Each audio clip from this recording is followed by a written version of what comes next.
Hello friends, कैसे हैं आप सब। आशा करती हूँ आप सभी अच्छे हों। आज मैं आपके लिए एक नई कहानी लाई हूँ। ये कहानी है रोहन और पूजा की। रोहन और पूजा एक दूसरे से बहुत प्यार करते थे। वह 6 सालों से एक दूसरे के साथ थे।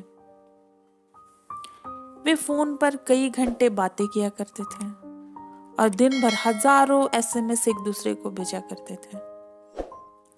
वह जब साथ होते थे उन्हें किसी और चीज की फिक्र ही नहीं होती। दुख की आहट तो कोसों दूर थी उनसे। सब कुछ अच्छा चल रहा था, लेकिन एक दिन अचानक से रोहन ने पूजा से बातें करना कम कर दिया। पूजा कई दिनों तक रोहन से बात करने की कोशिश करती रही। फिर कुछ दिनों में रोहन ने फोन उठाना बंद कर दिया। पूजा को चिंता होने लगी। वह सोचने लगी कि कोई बात तो नहीं है, कुछ गड़बड़ तो नहीं है। यह सोचकर पूजा उस रात सो नहीं पाई। सारी रात चिंता में खोई रही। उस दिन उसे यह यकीन हो गया था कि वह रोहन के बिना रह नहीं सकती। अगले दिन सुबह पूजा ने रोहन को फोन किया और रोहन ने उस वक्त फोन उठा लिया। तुम फोन क्यों नहीं उठा रहे हो?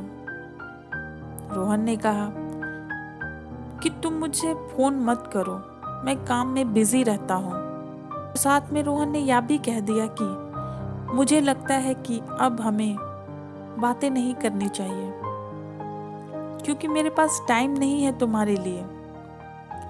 पूजा कहती है, क्या? लेकिन क्यों? रोहन ने कहा, मुझे माफ कर दो, और बाय बोलकर फोन काट दिया। पूजा को यह सुनकर बड़ा दुख हुआ, धक्का लगा।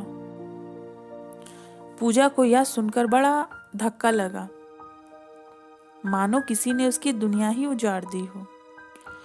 उसके साथ बिताए हर लम्हे उसकी आंखों के सामने नजर आने लगे और वे रो पड़ी और यह समझ नहीं पा रही थी कि यह सब क्यों हो रहा है। अब बेहद अकेला और टूटा हुआ महसूस करने लगी। वह इस बात को स्वीकार ही नहीं कर पा रही थी कि रोहन उसके साथ कुछ ऐसा करेगा, और उतना ही उसके बारे में सोचती रही। वह रो पड़ी। वह उसका नाम लेकर चिल्लाने लगी, कहने लगी, तुमने ऐसा क्यों किया? तुमने मेरे दिल को क्यों तोड़ दिया? बहुत मुश्किल से पूजा ने अपने आप को संभाला और एक बार फिर से कोशिश की अपने प्यार को मनाने के लिए। पूजा ने अपने आप को बड़ी मुश्किल से संभाला और एक और कोशिश की अपने प्यार को मनाने की, पर रोहन ने फोन नहीं उठाया और पूजा को यकीन हो गया कि वह उसे छोड़ के चला गया है और मैं उसके बिना नहीं रह सकती। और वह रोते ही जा रही थी। उसके आंसू रुकने का नाम ही नहीं ले रहे थे। लेकिन अचानक से वह एकदम शांत हो गई और ना जाने क्या सोचने लगी, और अपनी गाड़ी की चाबी उठाकर वह बाहर की ओर चल पड़ी। कुछ घंटे बीत गए। पूजा की माँ को फिक्र होने लगी। उसने रोहन को फोन किया और कहा, पूजा को बाहर गए हुए कई घंटे हो गए हैं और उसका फोन भी नहीं लग रहा है। रोहन को यह सुनकर एक धक्का लगा और बाहर निकल गया उसे ढूंढने के लिए। फिर कुछ देर बाद रोहन को उसकी माँ का फोन आया और कहा, पूजा का एक्सीडेंट हो गया है, वह हॉस्पिटल में है, तुम जल्दी आ जाओ। पूजा को एक कार ने टक्कर मार दी थी। पूजा ने रोहन का नाम लेते हुए अपनी आंखें खोली और सामने उसे ही पाया। रोहन ने उसका हाथ अपने हाथ में लिया था। यह देख पूजा रो पड़ी और रोहन भी रोते हुए माफी मांगने लगा और कहा, मुझसे गलती हो गई, यह सब कुछ मेरी वजह से हुआ है, मुझे माफ कर दो, बस तुम जल्दी से ठीक हो जाओ, मैं वादा करता हूँ सब कुछ ठीक हो जाएगा। पूजा ने कहा, मैं शायद तुम्हें ही देखना चाहती थी।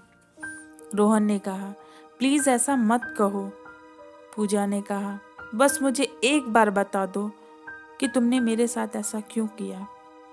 रोहन ने कहा, मुझे कैंसर है, मैं कुछ दिनों का मेहमान हूँ और यह बात मैं तुमसे कह नहीं पा रहा था क्योंकि मैं तुमसे बहुत प्यार करता हूँ। मैं तुम्हें दुखी नहीं देखना चाहता था।